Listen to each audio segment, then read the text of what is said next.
Hi, this is Cheryl Gallant, your Conservative Member of Parliament for the brave and confident riding of Algonquin Renfrew-Pembroke. First, we had the Liberals imposing tariffs on the U.S., meaning Canadians had to pay for goods coming from or even through America. Then we had the first four notes of the Canadian anthem punctuated by the obnoxious voices of socialist supporters blaring over the radio every 5 minutes. Today, we learn that was all an exercise in purchasing even more goodwill from the paid-off media. Last December, the successor to the proud socialist minister of climate change hysteria quietly removed the plastics ban on grocery containers for U.S. residents only. While this makes life less expensive for Americans, Canadians will still have to pay more for groceries due to costly packaging. Life gets even better for Americans while Canadians grow poorer. It's time for Carney to toss Trudeau's plastic ban and cut the climate lies once and for all. No sooner did Parliament rise, and already Carney was pickpocketing the public service pension funds. Carney moved the money to general revenues the same way he moved the expense ledger column for the Coast Guard funding to the defense column to make it look like Canada is actually spending more on our military. Carney's yes man at the Treasury Board said there was a surplus in the pension plan, but of course he took more than that. This time it's the Liberals that are stealing from public servants, but we know that Carney's been itching to use the Canada Pension Plan Fund for his net zero scheme. You know, the one where the world is a kaleidoscope of solar farms and wind turbines, and everyone lives in a federally funded Brookfield-built bunkhouse. The only retirement Carney cares about is his own. Let's make that sooner than later. Mark Carney's campaign to erase the memory of Justin Trudeau reached a new milestone.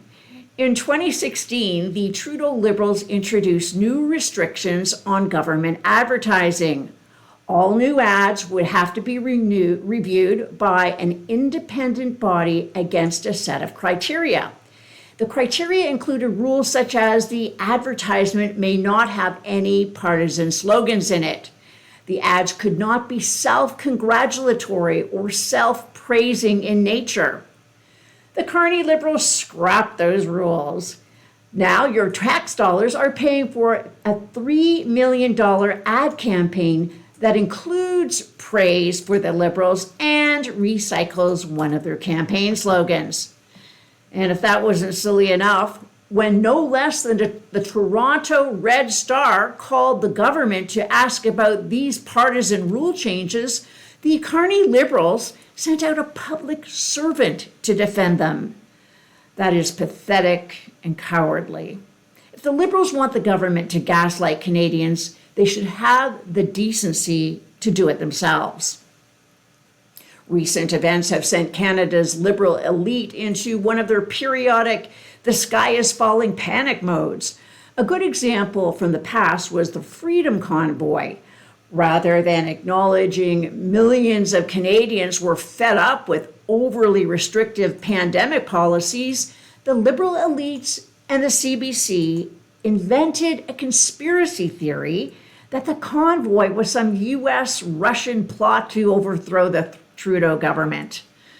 Following the arrest of an illegitimate dictator in Venezuela, unhinged liberal opinions went from the fringes of social media to the halls of CBC's broadcast studio in record time.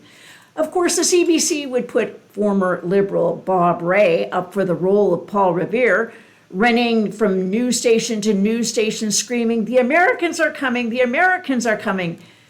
But what should chill Canadians is that the CBC gave Gerald Butts a platform to spew dangerous conspiracy theories.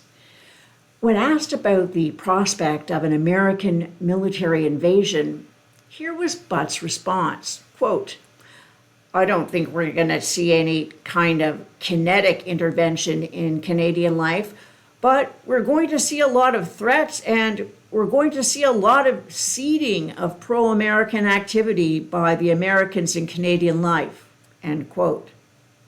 It's not a surprise that he would think like this. The Liberals fund radical left groups with federal grants and contracts who then attack conservatives in the media. Gerald Butts knows better than most how wealthy Americans fund anti-development protests in Canada. We have no evidence the U.S. administration is doing this, but I can assure you the Liberals will start accusing anyone who criticizes them of being in the pockets of America. But we're not far off from the Liberals launching the Un-Canadian Activities Committee. Desperate for a majority, the Liberals will not be able to resist accusing anyone who disagrees with them of being secret American agents. Instead of standing up against this maple McCarthyism, our nationalist broadcaster will use it as clickbait. We know this because we watched it play out all last year. This is just the second act of the great annexation hoax that propelled Carney to the Liberal leadership. That hoax allowed him to squeak out a narrow minority victory for the desiccated Liberal Party. Now Carney is desperate to get a majority. He was only able to get the votes he did by making millions of Canadians afraid of an imminent American invasion. The Liberal poll numbers are slipping, so we can expect the Liberal rhetoric to get a lot hotter. They will paint any opposition to Liberal policies as unpatriotic and treasonous. What the Liberals are doing is beyond dangerous in a democracy. For Liberal voters, this isn't a cynical party propaganda. To them, it's real.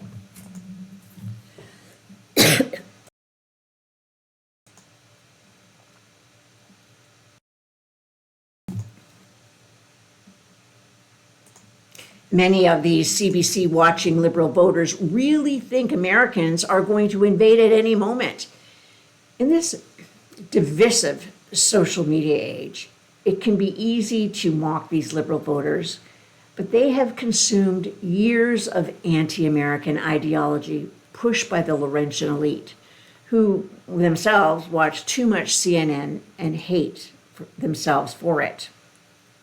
They will accuse us of importing American-style politics while they use American talking points on abortion, guns, and race. And just as with climate change or COVID, when the Liberals turn something into a threat against your continued existence, they try to justify it with some draconian policies.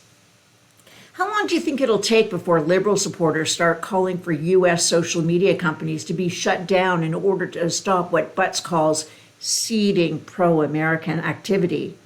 Let me know in the comments below. Live from Ottawa, this is Cheryl Gallant.